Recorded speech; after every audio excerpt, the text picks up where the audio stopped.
তোমার ফোন এসেছিল। হোয়াট? এসেছিল তো এসেছিল, তোমার আসার কি দরকার? ও, যার ফোন করার সে আবার ফোন করবে, তুমি যাও। এক সেকেন্ড। ফোন।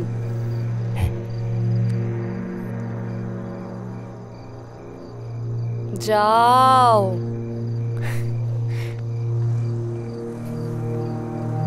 আপনার বয়ফ্রেন্ডটা কিন্তু খুব কিউট। আপনি এখানে আমার বয়ফ্রেন্ডের প্রশংসা করতে এসেছেন না কথা বলতে? সাডেনলি এত কিছু ঘটে যাবে বুঝতেই পারিনি। কি আর করবে বলো? সাডেনলি নয় দাদা, দেখো আমি জানি এটা হয়তো উপযুক্ত সময় নয় এই কথাগুলো বলার, কিন্তু দাদা একটা কথা বলো তো, যদি কেউ একটা চারা পোঁতে তাতে নিয়মিত জল দেয়, সার দেয়, তার যত্ন করে, তাহলে সেই চারা তো একদিন গাছ হয়ে উঠবেই। তাহলে বিষ প্রয়োগ করে মারবি? হ্যাঁ,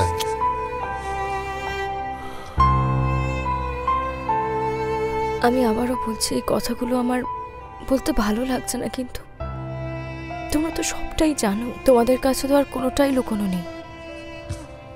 দাদা, তুমি তো জানতেই সব, তুমি কেন শাসন করলে না বলো তো? তুমি কেন ওকে বারণ করলে না, কেন আমাকে সাপোর্ট করলে না? শাসন করিনি তা নয় বৈশাখী, শাসন করেছি, ওকে সতর্ক করেছি অনেকবার।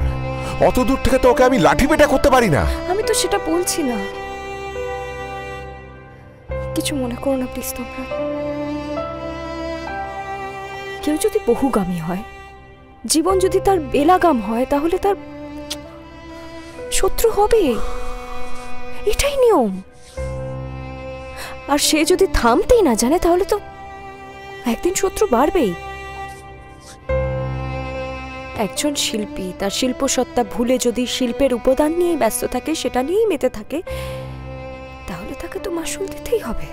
আর সেই মাসুল দিল অখিলেশ, আর মাসুল দিতে হলো আমায়। সব বুঝতে পারছি, এর অনেকটাই জানি, কিন্তু কি করবো? আফটার অল অখিলেশ আমার ভাই, বড্ড কষ্ট হচ্ছে। যদিও এখানকার পুলিশ তো ভালোই এগেছে দেখছি। আই হোপ যে বেশ প্রয়োগ করেছে, that fucking murderer will be arrested soon. Police মানে এখানকার পুলিশের উপর আমার খুব একটা ভরসা নেই। এখানকার পুলিশ তো একদিন ইনভেস্টিগেশন বন্ধ করে দেবে, প্রপার এভিডেন্স পাবে না, ইনভেস্টিগেশন বন্ধ হয়ে যাবে। কিন্তু কেউ তো একটু সংযত হতে পারে, বলো তো দাদা? তাহলে তো আজকে আমাকে এই দিনটা দেখতে হতো না।